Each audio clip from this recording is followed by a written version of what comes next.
Sometimes the biggest victories hide the darkest defeats. The basement of Elena Vasquez's childhood home in Detroit smelled like mothballs and forgotten dreams when she found the film canister wedged behind her grandfather's old boxing trophies. 3 days after his funeral, she was supposed to be sorting through decades of accumulated memories, not discovering what appeared to be impossible footage of the most controversial 3 seconds in boxing history. The 16mm reel showed Sonny Liston and Muhammad Ali in their 1965 rematch, but something was wrong with the audio.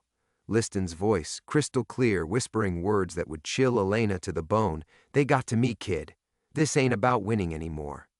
As a sports historian who'd spent 15 years studying boxing's golden age, Elena knew every frame of existing footage from that fight. This wasn't supposed to exist. The camera angle was impossible. The timestamp showed it was recorded before the fight began, and most disturbing of all, her grandfather's handwriting on the canister read the real story: "Keep hidden, trust no one." When Elena tried to have the film authenticated, her office was broken into that same night.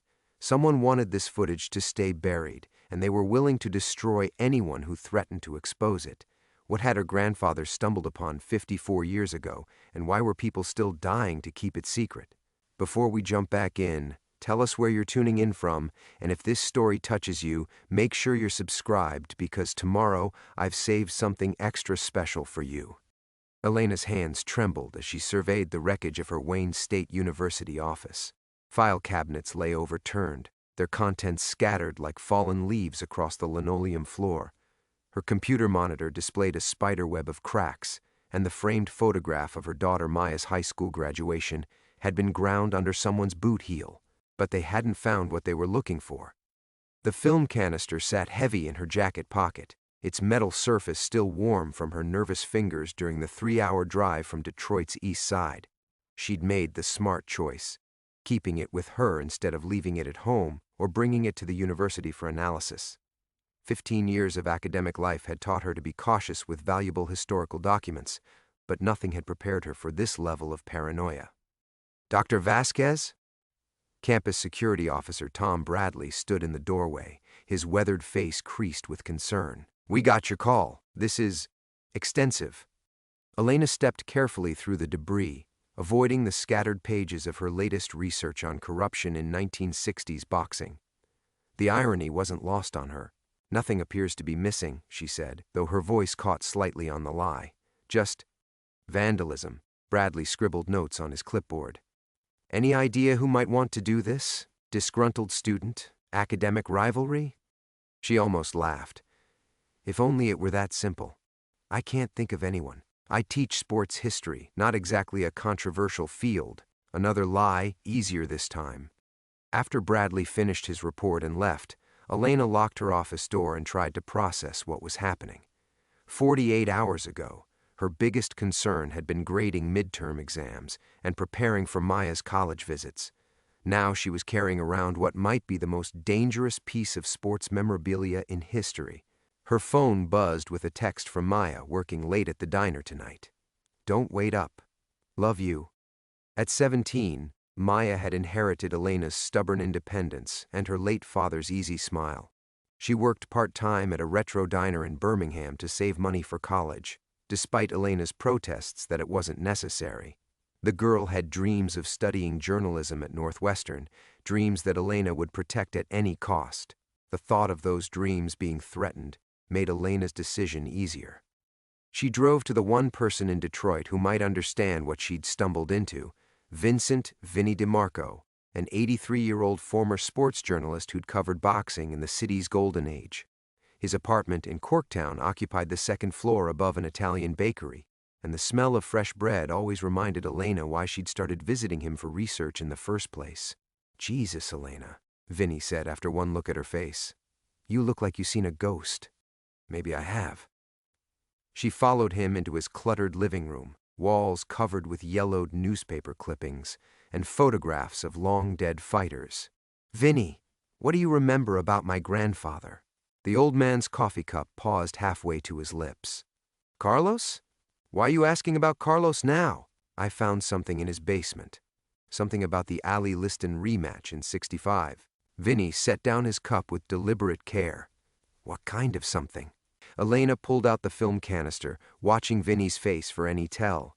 His reaction didn't disappoint. The color drained from his cheeks, and his hands visibly shook. Where did you find that?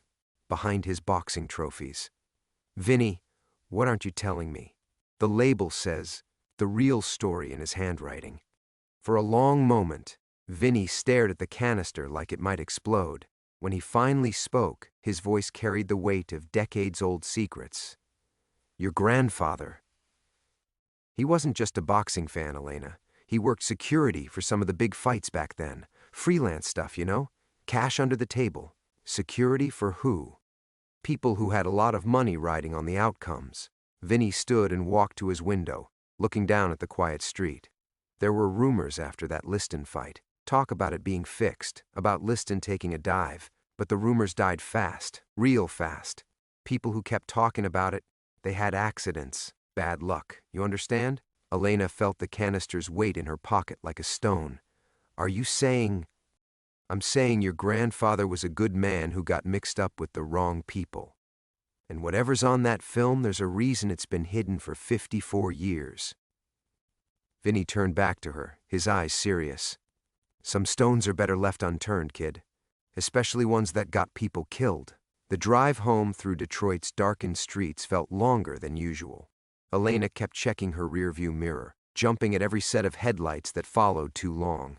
By the time she pulled into her driveway in Ferndale, she'd made her decision. She was going to watch the film tonight, alone, and figure out exactly what kind of storm her grandfather had left for her to inherit. Elena's hands shook as she turned the key in her front door, the film canister burning like a coal in her jacket pocket. The porch light flickered. She'd been meaning to replace that bulb for weeks, casting nervous shadows across the small Tudor-style home she'd bought after David's death 7 years ago. It wasn't much, but it was theirs, hers and Maya's. A sanctuary built from Elena's modest professor's salary and careful budgeting, where the biggest drama was usually Maya's music playing too loud or arguments about curfew. Inside, the house felt different somehow. Elena stood in the entryway, listening to the familiar sounds, the hum of the refrigerator, the old radiator's metallic sighs, the distant rumble of traffic on 8 Mile Road. Everything normal, everything safe. Yet Vinny's warnings echoed in her mind, people who kept talking about it. They had accidents. She dropped her keys in the ceramic bowl Maya had made in middle school art class and walked through rooms that told the story of their careful, ordinary life. Family photos covered the mantel, Maya's school pictures charting her evolution from gap-toothed child to confident teenager, vacation snapshots from their annual trips to Mackinac Island, Elena's graduation photo from her doctoral defense. David's picture held the place of honor in the center, forever frozen at 34, his laugh lines etched around eyes that would never see his daughter grow up. The kitchen still smelled faintly of Maya's morning coffee. She'd developed an addiction to the expensive Ethiopian blend Elena bought as a small luxury. A note on the refrigerator, held by a magnet shaped like a boxing glove, reminded Elena about Maya's college interview next week, Northwestern University. Elena had been saving for years to make Maya's dreams possible, picking up extra summer teaching assignments and freelance research projects.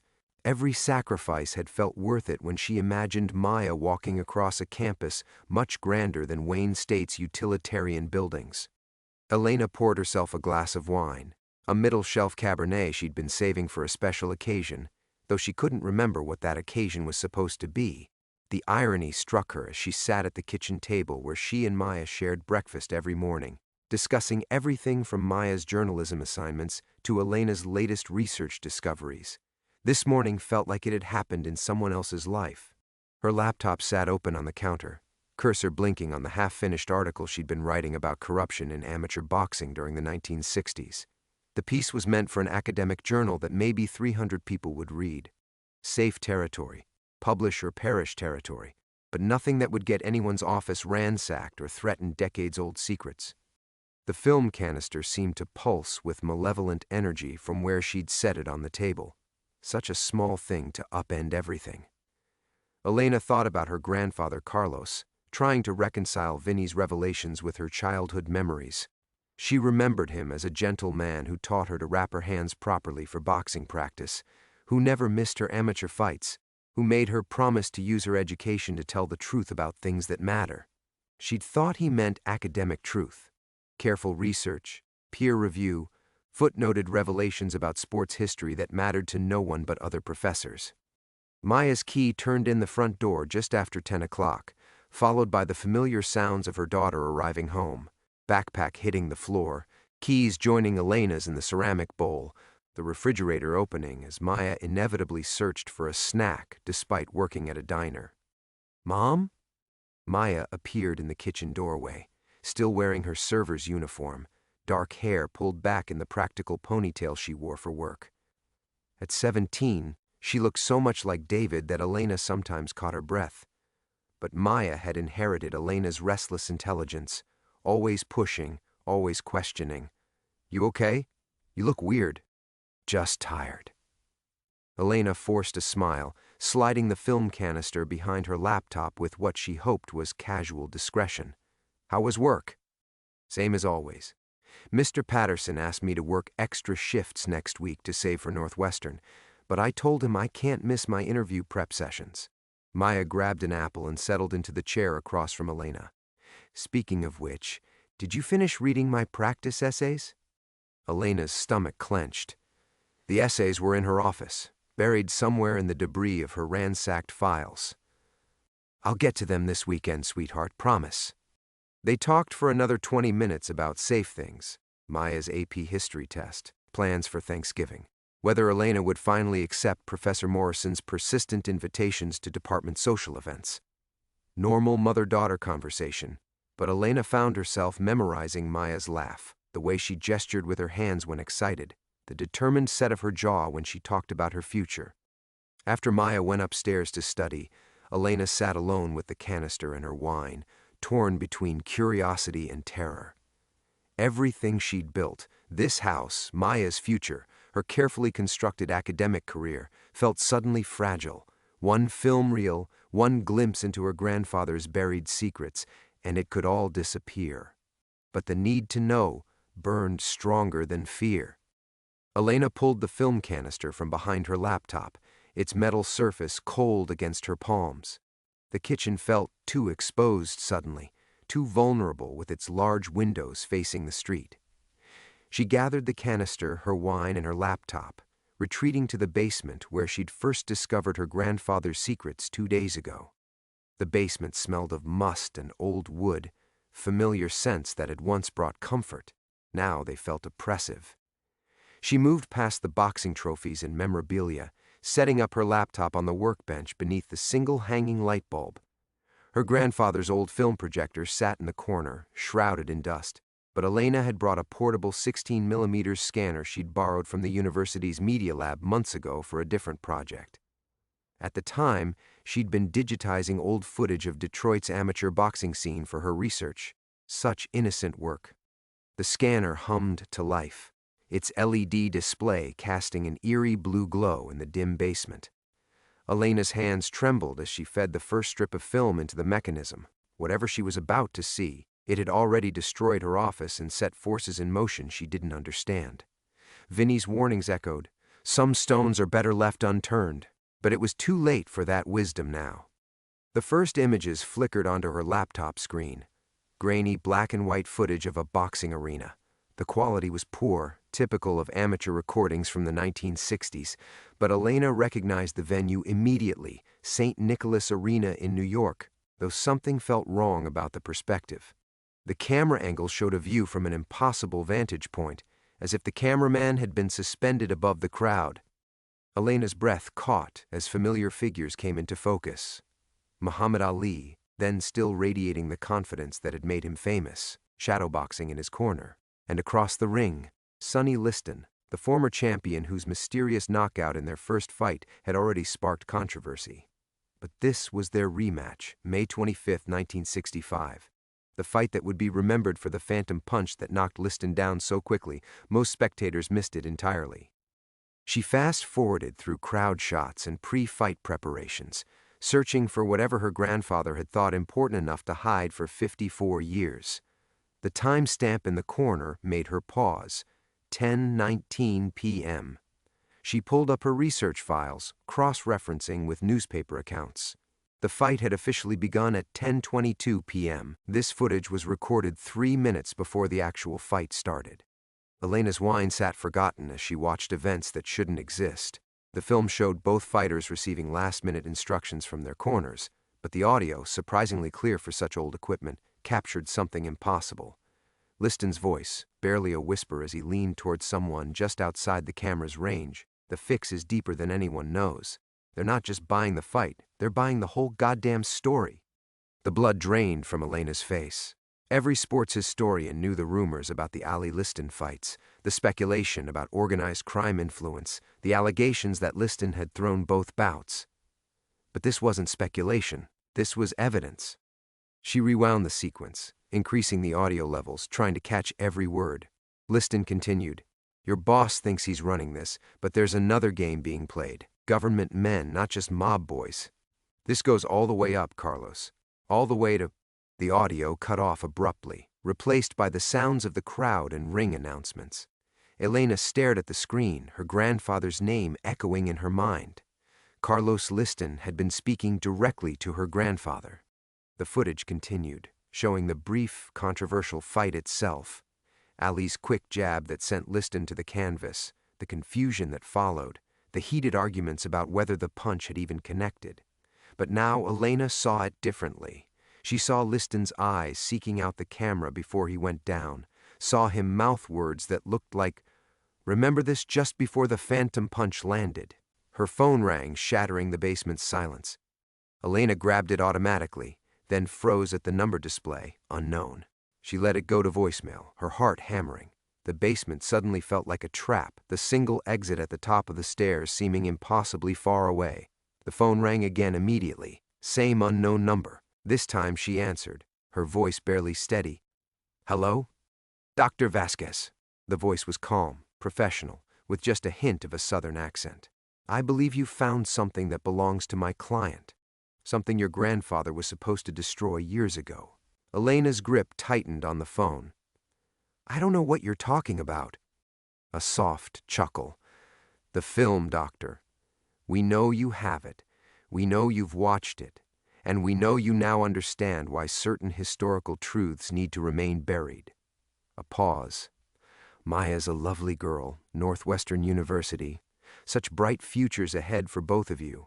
It would be a shame if poor choices jeopardized all that potential." The line went dead. Elena stood frozen in her grandfather's basement, the weight of 54 years of buried secrets crushing down on her shoulders, and realized her ordinary world had just irrevocably shattered. Elena's phone slipped from her numb fingers, clattering against the concrete floor. The basement's single bulb swayed slightly overhead, casting dancing shadows across the film equipment and her grandfather's boxing memorabilia. Everything that had felt familiar and safe now seemed threatening. The dark corners where anyone could hide, the narrow stairs that represented her only escape route, the windows at ground level that anyone could peer through. "Maya's a lovely girl." The words echoed in Elena's mind like a death knell. She pressed her back against the workbench, laptop screen still glowing with frozen images of Sonny Liston's knowing eyes. Her hands shook as she reached for her wineglass, needing something to steady her nerves, but the Cabernet tasted like ash in her mouth. This was insane. 12 hours ago she'd been Professor Elena Vasquez, respected academic, single mother, woman who lived quietly and bothered no one. Her biggest concern had been Maya's college interview and whether she could afford the Northwestern tuition without taking on crushing debt. Now some stranger with a southern accent was making veiled threats about her daughter's future, and Elena found herself at the center of a conspiracy that had already gotten people killed. She should destroy the film. The rational part of her mind screamed the obvious solution: burn it, bury it, pretend she'd never found it. Go back to her safe academic world of peer-reviewed journals and tenure-track politics. Tell Maya the basement had flooded and they'd lost some of Grandpa's old boxing stuff. Simple, clean, safe. But even as she reached toward the film canister, Elena's hands froze. The voice on the phone had mentioned Northwestern specifically. They knew where Maya worked, where she wanted to go to school, probably where she slept at night. The damage was already done. The secret was already out. Elena climbed the basement stairs on unsteady legs, each step feeling like a monumental effort. The house above felt different now. No longer a sanctuary, but a fishbowl where predators could watch their every move. She checked the front door locks, tested the security chain, peered through the blinds at the quiet suburban street. Nothing looked out of place, but every shadow could hide a threat. Upstairs, Maya's bedroom light was still on, the faint sound of music leaking from beneath her door. Elena stood in the hallway, paralyzed by the weight of impossible choices. She could wake her daughter, tell her everything, uproot their lives tonight, pack whatever fit in the car and drive until they found somewhere to hide. But hide from whom?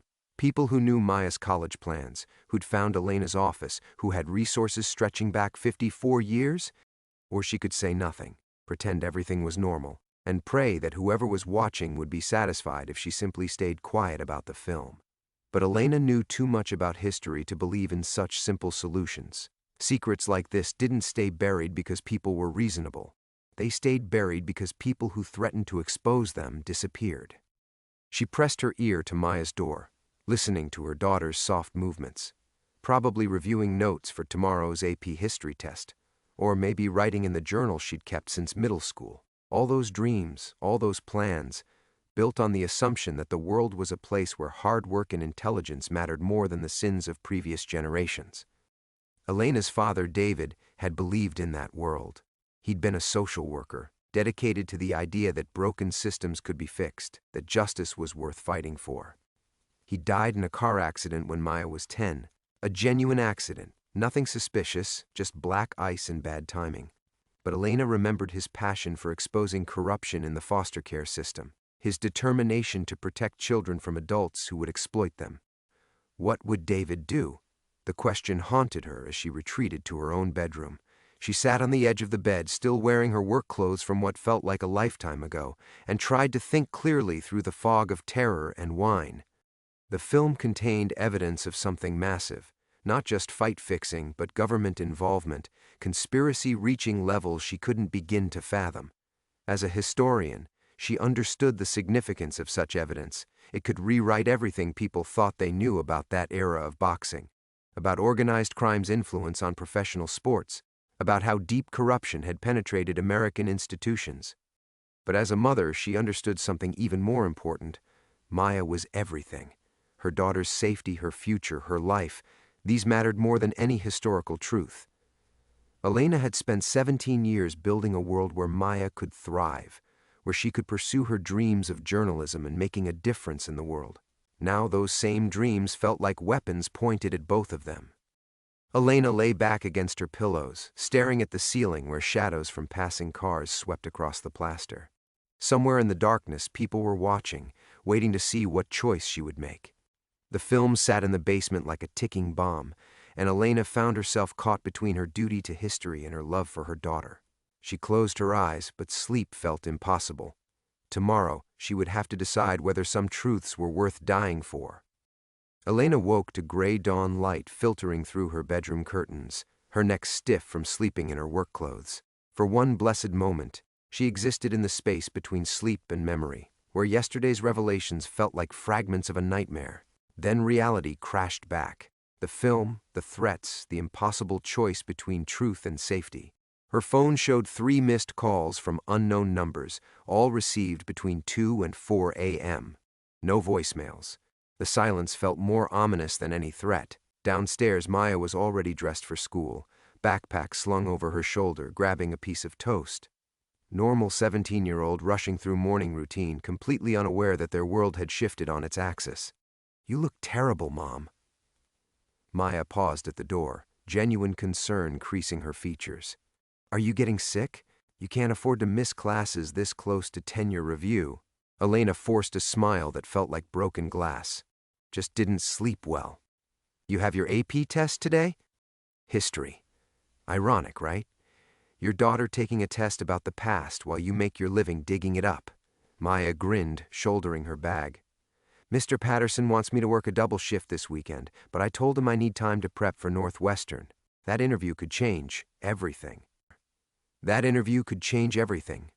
The words echoed as Maya left, and Elena stood alone in her kitchen, staring at the ceramic bowl where their keys sat side by side. Such a simple domestic detail, but it represented everything she was about to lose. She called in sick to her morning seminar, a lie that felt like prophecy. Then she descended into the basement, moving with the grim determination of someone crossing a bridge they knew would burn behind them.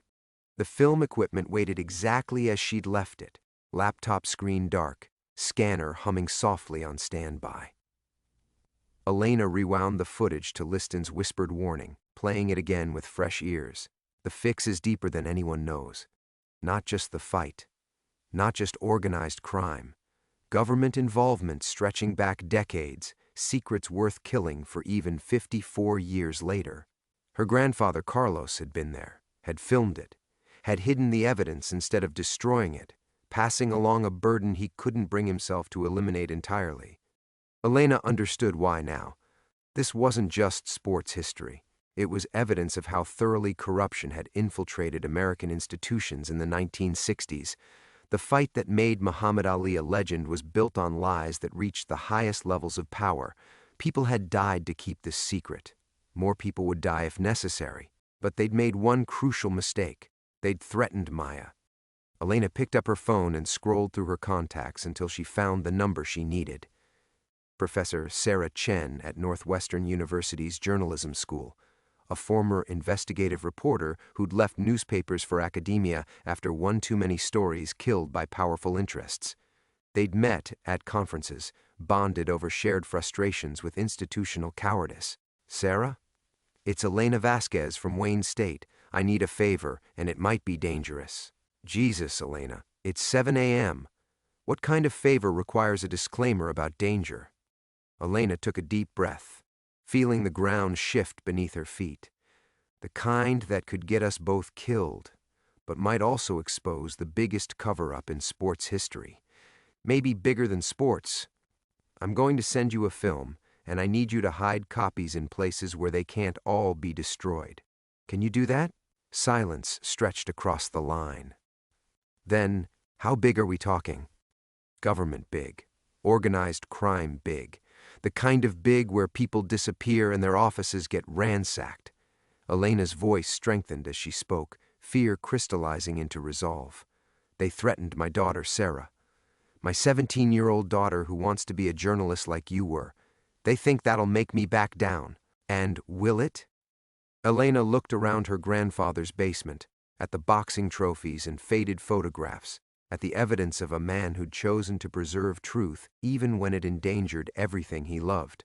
No, it's going to make me fight back.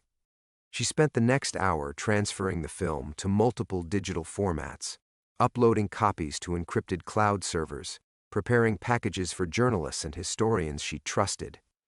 Each action felt like stepping further from shore into deep water, but there was no swimming back now. By the time Maya's school day started, Elena had crossed every line that separated her old life from whatever came next. She'd contacted 3 investigative journalists, 2 documentary filmmakers, and a former FBI agent who specialized in historical cover-ups. The story would break within days, regardless of what happened to her. Elena climbed the basement stairs one final time, leaving behind the safety of academic obscurity and entering a world where truth was a weapon and knowledge could kill.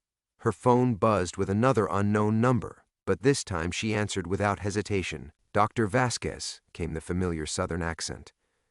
I trust you've reconsidered. Actually, Elena interrupted, her voice steady as stone. I've just declared war. The silence that followed Elena's declaration stretched like a held breath.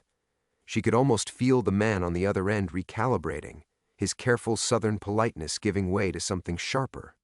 Dr. Vasquez, he said finally, each word precise as a scalpel. You seem to misunderstand the nature of your situation. This isn't a negotiation. This isn't a game where academic tenure protects you from consequences.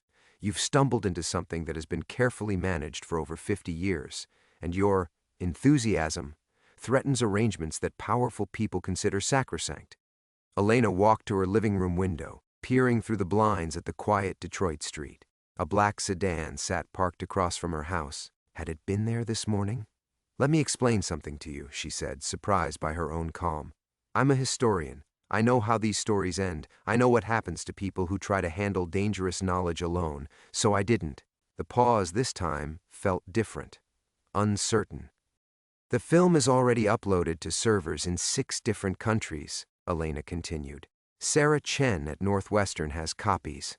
So does Marcus Williams at the Washington Post, Janet Rodriguez at the Chicago Tribune, and Tom Bradley. You might know Tom. He's the former FBI agent who exposed the surveillance program in Philadelphia. By this afternoon, documentary filmmaker Patricia Stone will have copies. And by tonight, so will 3 different historical societies. You're bluffing. Try me. Your people ransacked my office yesterday, right? Check my computer records, track my calls. You'll find I've been very busy since our last conversation. Elena's voice hardened. You made one critical mistake. You threatened my daughter. That changed this from a problem I might walk away from to a war I'll fight until one of us is dead. The line went quiet long enough that Elena wondered if he'd hung up. When the voice returned, the southern accent had evaporated entirely, replaced by something colder. Dr. Vasquez, you have no idea what you're dealing with. This conspiracy has survived the Kennedy assassination, Watergate, 9/11, and dozens of other potential exposures.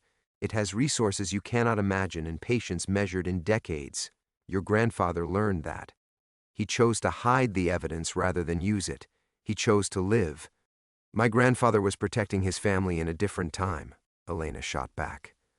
But you just told me something interesting. This conspiracy has survived all those other exposures, which means it's vulnerable, which means you're scared. She heard what sounded like papers rustling, perhaps someone else entering the room where the call was being made. When the voice returned, it carried a new note of urgency. Dr. Vasquez, I'm authorized to make you an offer. Full tenure at any university you choose. A research grant of $5 million. Complete anonymity for your daughter. New identities, if necessary. All we need is your cooperation in containing this situation. Elena almost laughed. You're offering me the academic equivalent of witness protection? That's not an offer, that's proof that you're panicking. The film shows government involvement in fixing the most famous boxing match of the 1960s. What else were they fixing? What else were they covering up? This isn't just about sports, is it? The silence stretched longer this time. Elena could hear muffled conversation in the background, heated whispers she couldn't quite make out. When the voice returned, all pretense of negotiation had vanished. You have 48 hours to recall those files and convince your contacts that the evidence is fabricated. 48 hours to demonstrate that you understand the difference between academic curiosity and survival instinct.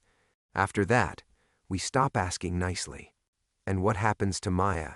That depends entirely on your choices, Doctor. The line went dead. Elena set the phone down with hands that barely trembled. Through the window, the black sedan remained parked across the street, its tinted windows reflecting the gray morning sky like dead eyes. She pulled out her laptop and opened her email, scrolling through the responses already arriving from her contacts. Sarah Chen had replied within minutes. Holy shit, Elena. This is bigger than Watergate. I've got the footage in 3 secure locations and I'm calling in every favor I have. Stay safe. Marcus Williams from the Post was more cautious but interested. Need to authenticate this before we move. But if it's genuine, we're looking at front-page material. Can you provide documentation of the chain of custody?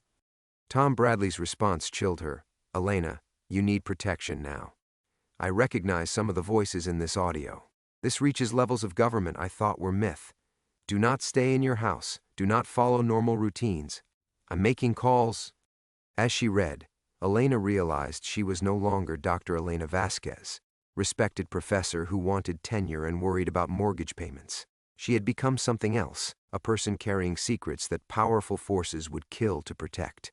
The rules of this new world were simple. Trust no one completely, assume everyone was watching, and understand that the normal protections of law and society meant nothing.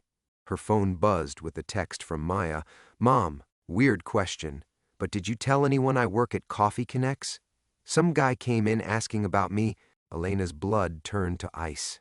Elena's fingers flew across her phone's keyboard. What did he look like? What did he ask? The response came immediately, middle-aged, suit, Said he was doing research on Northwestern applicants. Asked my schedule, when I work next. Manager thought it was weird too. Elena was already grabbing her keys, her mind racing through possibilities, each worse than the last. They weren't just watching, they were closing in. The 48-hour deadline was meaningless. They were already positioning pieces for whatever came next. Stay at school, she texted back. Don't go to work. Don't go anywhere alone. I'm coming to get you. Mom, you're scaring me. Good. Be scared. I'll explain everything. Elena burst out her front door without looking back, her academic life abandoning her like a shed skin. The black sedan's engine started as she backed out of her driveway, not bothering to hide anymore, letting her know they were always there, always watching. In her rearview mirror, she watched it follow at a careful distance, a mechanical predator matching her pace. The drive to Maya's school felt like navigating a minefield. Every traffic light became a potential trap, every turn an opportunity for the sedan to close distance. Elena's mind churned through escape routes, safe houses, people who might help, but the conspiracy's reach remained unknowable. How many tentacles did it have? How deep did the corruption go? Her phone rang. Sarah Chen. Elena, where are you right now? Sarah's voice was tight with controlled panic. I need you to listen very carefully. I showed the footage to 3 people I trust absolutely. One of them made a call to verify some details about the original fight venue. Within an hour, all 3 of us received visits from federal agents claiming this was part of an ongoing terrorism investigation. Elena's hands tightened on the steering wheel. What kind of visits? The kind where they show badges and ask polite questions while making it clear that cooperation isn't optional. They wanted to know who else had seen the footage, where the copies were stored, whether I'd been in contact with any foreign journalists. Sarah's voice dropped to a whisper. Elena, these weren't FBI. The badges were wrong, subtle details someone would miss unless they knew what to look for. But they had federal authority somehow. Someone is using government resources to contain this. The black sedan had fallen back in traffic, but Elena could still see it 3 cars behind. Professional surveillance. They weren't trying to catch her, just ensure she couldn't disappear. What did you tell them? That I needed time to verify authenticity before sharing anything further. Bought us maybe a day, maybe less. Sarah paused. Elena, I've covered stories about government overreach, organized crime, international conspiracies. I've never seen anything mobilize this fast or this comprehensively. Whatever your grandfather filmed, it threatens something still active, still protected at the highest levels. Elena turned into the parking lot of Maya's high school, scanning for threats among the clusters of teenagers and faculty cars. Normal life continuing obliviously while her world collapsed. I'm getting Maya. Then we're disappearing until this story breaks. Where will you go? I don't know yet. Elena spotted Maya near the main entrance, backpack slung over her shoulder, checking her phone anxiously. Sarah, if something happens to us, nothing's happening to you. I'm calling in every favor I have, reaching out to journalists in London, Toronto, Mexico City. They can't pressure everyone simultaneously. Sarah's voice carried the steel of someone who'd fought powerful enemies before. You started something that can't be stopped now. Just survive long enough for it to finish. Elena parked and walked quickly toward her daughter, hyper-aware of sightlines, exits, potential cover. The black sedan had pulled into a spot near the school's main road, close enough to follow when they left, far enough to avoid drawing attention from school security. Maya looked up as Elena approached, her expression shifting from confusion to genuine fear as she read her mother's face. Mom? What's going on? Elena reached her daughter and kept walking, guiding Maya toward the car with gentle but insistent pressure. Remember all those times I told you about Grandpa Carlos? About how he used to say some fights were bigger than boxing? Yeah, but we're in one of those fights now. Elena opened the passenger door, scanning the parking lot one final time. And the people we're fighting have been winning for 54 years. As they drove away from the school, Elena watched Maya process this new reality, the slow realization that their comfortable suburban life had been built on foundations of sand, that history wasn't something safely confined to textbooks, that the past could reach across decades with bloody fingers. The black sedan followed at its careful distance, patient as cancer. "Mom," Maya said quietly, "what did Grandpa Carlos do?" Elena took a deep breath, feeling the last bridges to their old life burning behind them. "He told the truth. And now we have to decide whether we're brave enough to finish what he started." The highway stretched ahead like a question mark, each mile marker bringing them deeper into uncertainty. Elena kept checking the rearview mirror. The black sedan maintained its careful distance, professional and patient. Maya sat rigid beside her, phone clutched in white-knuckled hands. "Where are we going?" Maya asked for the third time. Elena didn't answer because she didn't know. Every safe harbor she could think of felt compromised. Her sister in Grand Rapids, too obvious. Her colleague at Michigan State, potentially monitored. The motel chains would require credit cards, creating digital breadcrumbs. Even her childhood friend in Cleveland felt too close to the epicenter of whatever was hunting them. Her phone buzzed with another unknown number. Elena almost ignored it, then realized silence might be more dangerous than engagement. "Dr. Vasquez." The voice was different this time. Younger, urgent, without the calculated menace of the Southern accent. "My name is David Park. I work for Tom Bradley. He sent me to find you. How do I know you're legitimate?" "Because I know you're driving north on I-75 in a blue Honda Civic with your daughter, and there's a black sedan tailing you with government plates registered to a shell company that shouldn't exist." The voice paused. "And because in approximately 3 minutes that sedan is going to be joined by 2 others. They're not planning to follow anymore." Elena's blood went cold. "What do you mean?" "They're going to box you in and force you off the highway. Make it look like an accident. Your car will go off the road, catch fire, and 2 more victims of dangerous winter driving conditions will disappear into the statistics."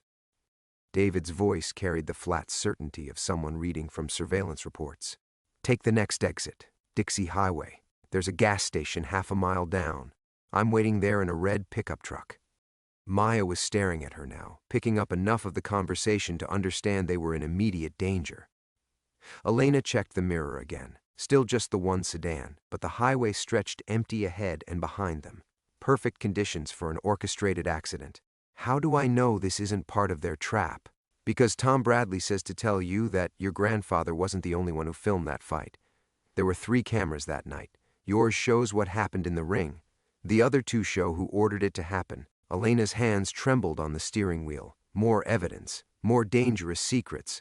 The conspiracy wasn't just covering up one fixed fight. It was protecting an entire network of corruption that stretched back decades and apparently forward to the present day. "Mom," Maya's voice was barely a whisper, "there are more cars."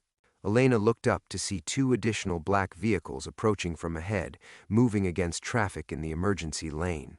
The trap was closing with mechanical precision, 3 points of a triangle that would leave them nowhere to run.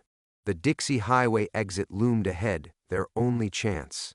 Elena yanked the wheel right, tires squealing as they shot down the off-ramp faster than the Honda was designed to handle. Behind them, she heard the roar of engines as all 3 sedans committed to pursuit, their careful surveillance blown in favor of direct action. The gas station appeared ahead, an oasis of fluorescent light in the gathering dusk. Elena spotted the red pickup immediately, David Park leaning against its hood, baseball cap pulled low, scanning the road with professional alertness. She skidded into the parking lot just as the first black sedan rounded the curve behind them.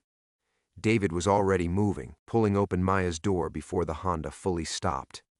"Leave everything except what you can carry," he commanded. "Phones, purse, anything with GPS or electronic tracking. We have 30 seconds. Elena grabbed her laptop bag and the thumb drive containing backup copies of the film. Maya clutched her backpack, eyes wide with terror but moving fast. They transferred to the pickup just as the 3 sedans arrived, boxing in Elena's abandoned Honda like they'd planned to box her in on the highway. David gunned the engine, taking them out the back exit as men in dark suits emerged from the sedans. In the side mirror, Elena watched them swarm her car, searching for evidence she no longer carried. "Where are we going?" she asked. "Somewhere they can't follow. Somewhere off the grid." David's hands were steady on the wheel, his voice calm despite the chaos they'd just escaped. Tom Bradley has been preparing for this day since he first heard rumors about the Sonny Liston conspiracy 15 years ago. He knew eventually someone would find evidence too dangerous to suppress quietly. Maya finally found her voice. "Who are you people? What is this really about?" David glanced at her in the rearview mirror, and Elena saw something like sympathy in his eyes.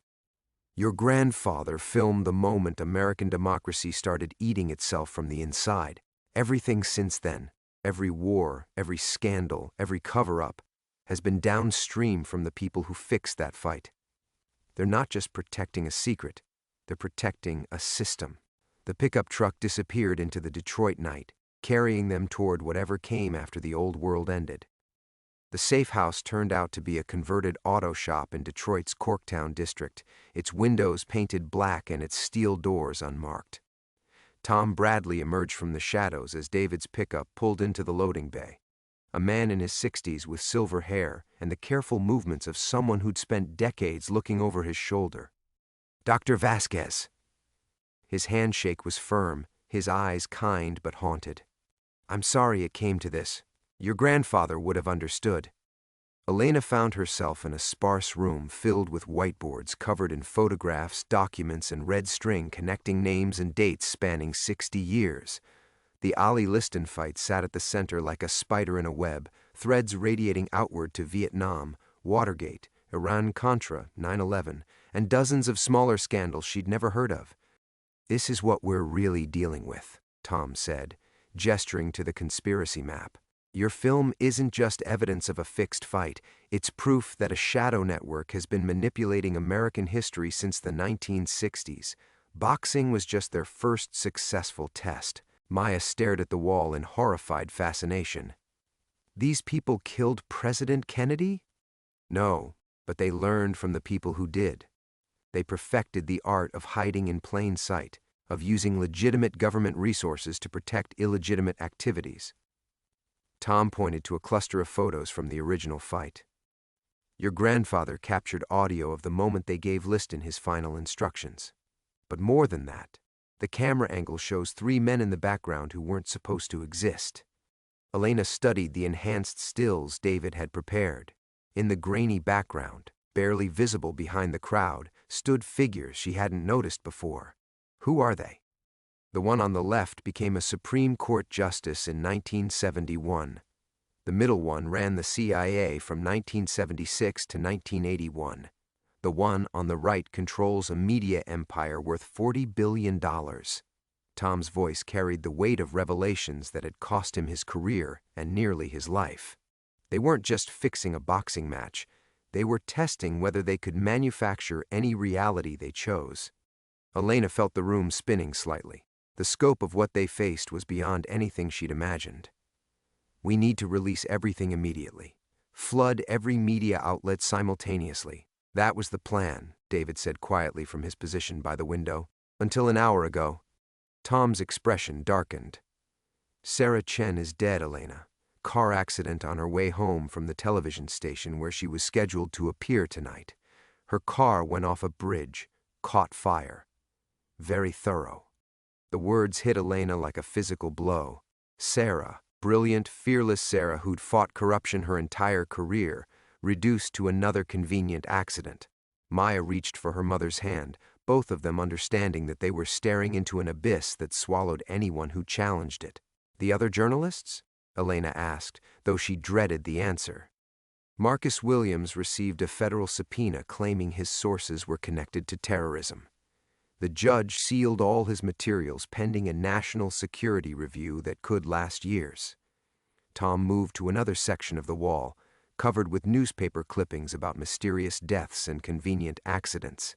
The documentarian in London had her studio raided by tax authorities. The historian in Mexico City was arrested on drug charges that everyone knows are fabricated. Elena sank into a folding chair, the magnitude of their isolation crushing down on her. They neutralized everyone in one day? "This is what 60 years of practice looks like," Tom said gently. "They don't just have power, they have systems, protocols, networks of people who follow orders without understanding the larger picture." David's voice cut through their despair. We have company. Through the painted windows, Elena could see the reflection of headlights, multiple vehicles surrounding the building with surgical precision. The trap they thought they'd escaped was closing again, tighter this time. The drives, Elena said, pulling the backup thumb drive from her laptop bag. Everything's on here. Tom took it from her hands, but his expression held no hope. Elena, they don't need to destroy the evidence anymore. They just need to destroy us. Without credible witnesses, without media allies, the film becomes another internet conspiracy theory, fake news, digital manipulation. The sound of vehicles stopping outside was followed by the mechanical click of doors slamming in unison. Professional. Final. Maya gripped Elena's arm. "Mom, I'm scared." Elena pulled her daughter close, feeling the weight of her grandfather's legacy crushing them both. Carlos had hidden the truth to protect his family, but his silence had allowed the cancer to metastasize. Now Elena's attempt to expose it had achieved nothing except painting targets on everyone she loved.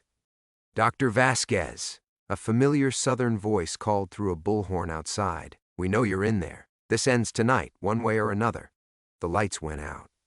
Emergency lighting bathed everything in hellish red. Elena realized with crystalline clarity that she had failed completely. Failed Sarah, failed Maya, failed the memory of her grandfather who tried to warn her that some truths were too dangerous for ordinary people to carry. The darkness pressed in like a living thing, and Elena understood that they were about to disappear into the same void that had swallowed every other threat to the conspiracy's 60-year reign. All seemed lost.